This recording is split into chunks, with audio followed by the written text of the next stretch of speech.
As a leader, you have to be a statesman. I'm quoting. I'm quoting.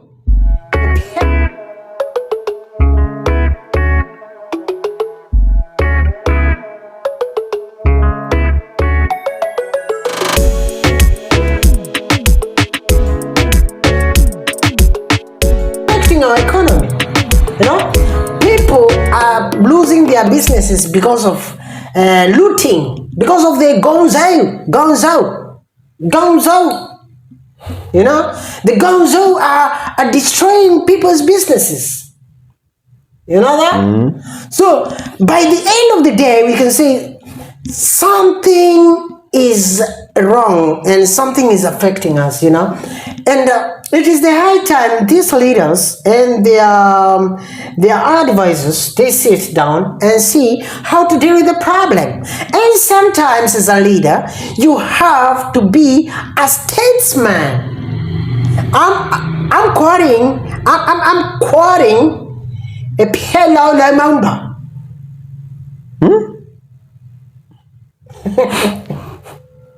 You see? So our leaders, you have to sit down, find what Gen Z want. Gen Z, what Gen Z want? Do you know what Gen Z want?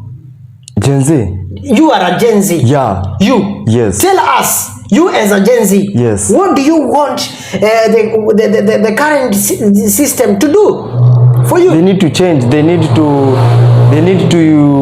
give us. They need to give us opportunities. Job opportunities. And speaking about job opportunities, not like construction jobs. Many jobs are in the online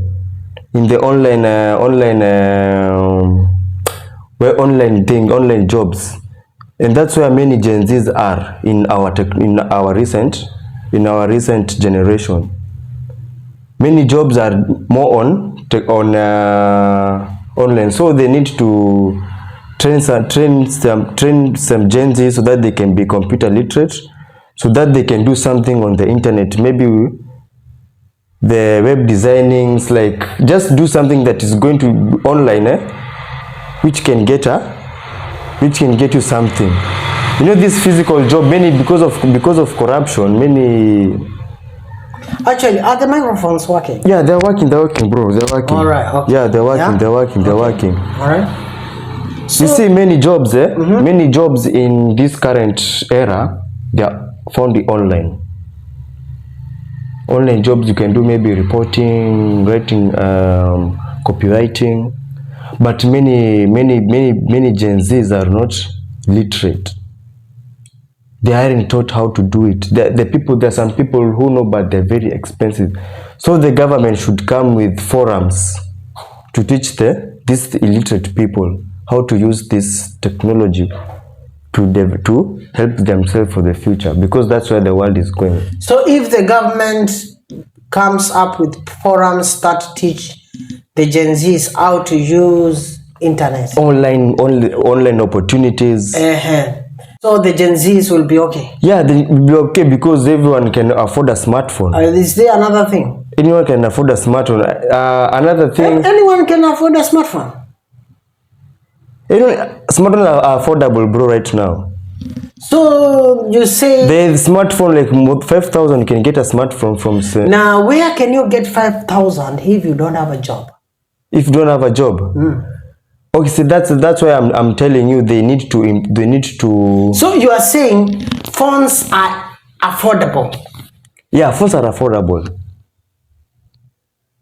Because you can say that we want to give everyone a free phone. That's okay. How can that be possible? Okay, phones are affordable. Yeah. So the government they just have to provide these forums. These forums, yeah. When you get these forums, the Gen Zs, Kenyan citizens who don't have jobs and they want to have these funds, how can they get them? Okay, one thing they'll do when the government open up those centers, when that person learns how to do it, the government also can collaborate with the online host where they host those jobs, they can create opportunities for people such that if they need a web designer, the government can take you as part of them. Why don't you put it this way? Yeah. Because very many Kenyans, they don't have jobs, but phones are affordable. Why don't you just say this? The government give every Kenyan Gen Z a smartphone for free. All right? So that they can attend those forums with their phones and be taught how to, because if you go to those forums, you either need a smartphone or a laptop. No, the government will provide the laptops and the computers. But you did not say that. The computers. You did not say that. I said they opened up these forums.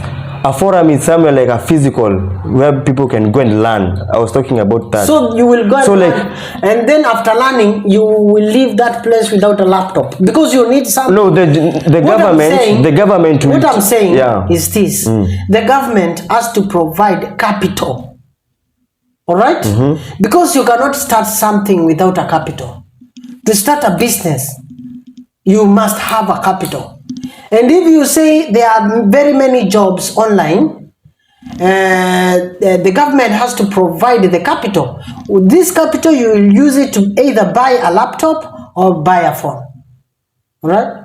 So that you can use the same phone, and then you will also need that phone and a Wi-Fi.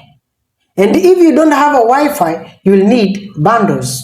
So the government has also to give you money. The government has to provide free credit for the Gen Zs. Like, I remember sometime in Safaricom used to give Blaze bundles for the people 18 to 25, 26. Yeah. It's still working? Yeah, it's still working. Also get to the Blaze bundles. You get Blaze bundles. Yeah. So you see, if you have something like that, they can increase the bundles, you know, so that these youths, after they have learned how to use online jobs and how to execute them, they can start from there. And then another thing is like, not everybody is interested on online jobs. Others have their own interest. Yeah, it's true. There are others who are musicians. So the government should come with a way of helping to produce music for the upcoming Gen Z's music, you know, so that they can record and find a market for them. There are those who are making movies. They can also find a way to produce these movies and find a market for them. And also there are those who are playing football. They have to come up with academies.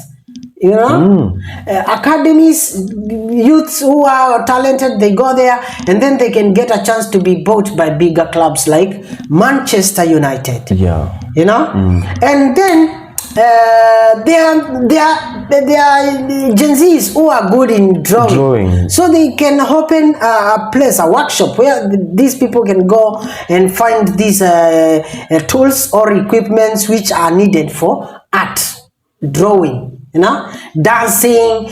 Youths are full of. There are many things. And the good thing in our country is 70% youths. Yeah. So it's a very healthy country. The only thing that is killing our country, it is a system that is not working, and a system that does not love young people. Amen. That is not amen. It's a rishwa. Paragasha. Fire moto. You know, this has to change. You have to support the youths because we have 70% youths. You have to identify their talents and where how do we call it? Nurture. How to nurture them, like their potential. You have to find their potential, nurture them, and make them good citizens. Because we are not going to take this country anywhere by what is happening. We have to change. Something has to change in this country. Amen. Leaders, stop being selfish. Stop being selfish. These children, we are still children. We are children of this nation. Where did love go? Where did love go? Like the phone,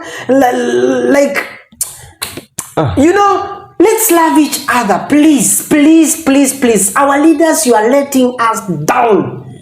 You are driving big cars, you are living in posh areas, going to places, and we are languishing in poverty and overtaxing us. This has to change for God's Christ's sake. Are you feeling me? This has to change. Come on, guys. I know very soon these guys will start coming, walking and moving all over around, giving young people tips. I don't know, tips. What do you call them? These small tokens. Tips tokens. Huh? Just to bribe them to vote for you.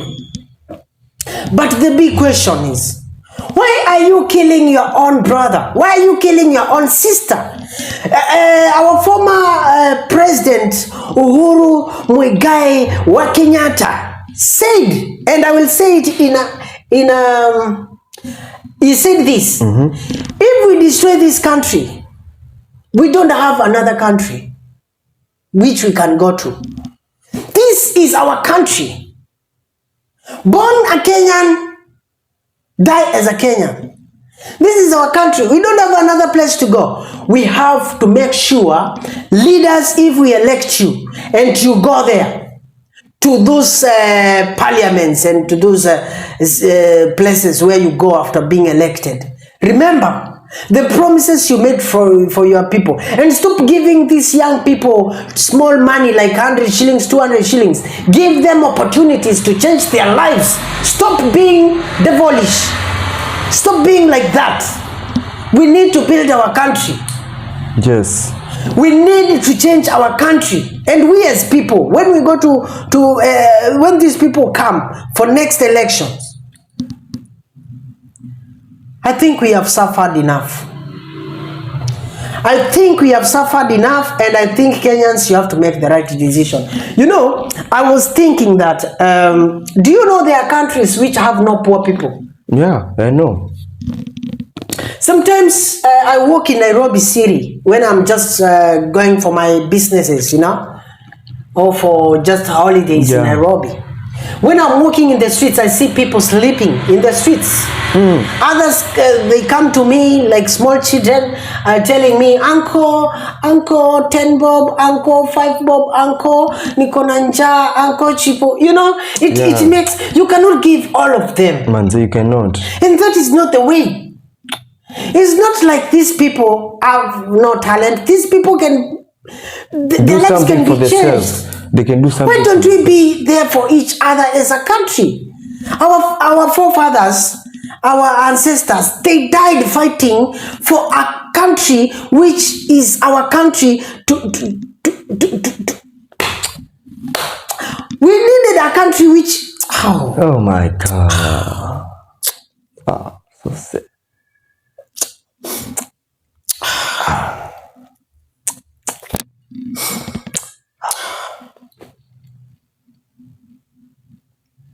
So sad. Hold on, brother. Hold on there. So emotional. Where are we going as a country?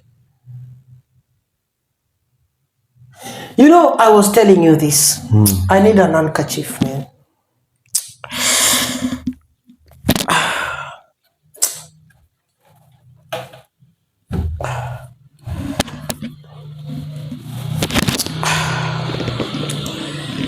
There is a country which has no poor people. So I don't think why we make it a norm to have poor people in our country. The government should find a solution for this problem. They should stop blabbing and yapping and giving us false promises and do something. It is not, I don't think it's our culture to have poor people. This country of Kenya has many resources, has a lot of money, which you steal every day and hide them in foreign banks somewhere there. Offshore accounts. Yeah, you can change our country. You can make everybody have a house, have a good education, have a good food, good health, provide medical cover, provide housing and education and all those things. You can do that. But why are you so selfish? Why have you betrayed your own blood? Are you aliens? Are you the same statesmen we still thought you are? This has to change. And this is Vichwa Tupu. We have to tell you the truth. Change. So sad. So sad. I was telling you that there are countries which have no poor people. Do you know one? Singapore. Singapore. We don't have poor people. What are they doing? And let me tell you, Singapore, we started together with them. And now look at them. We started together. They're very far. And we are even doing much better than Singapore. But look at Singapore now. Infrastructure, everything. Up there. Up there. Still Kenya struggling with corruption. Languishing in poverty. Kenyans, we have to change our thinking. I think we have a poor mentality. Poor man's mentality. We have to change that. Let's change our lives. Do you know another country? Qatar. Qatar. Do you know where our Kenyans leaving here, our country, and going to other countries to work when the government can provide jobs in our country? Yeah? We need to create our own jobs, companies here. Yeah? So that all that power is called what? The manpower being taken to another country. We use it here to develop our country.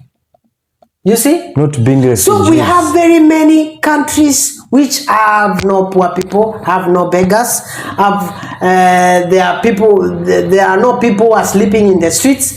So I think the same thing can happen in our country. Yes. Instead of stealing money, and if you have to steal, just steal a little. And give more. But we are not going to compromise. Don't steal anything. Don't do it.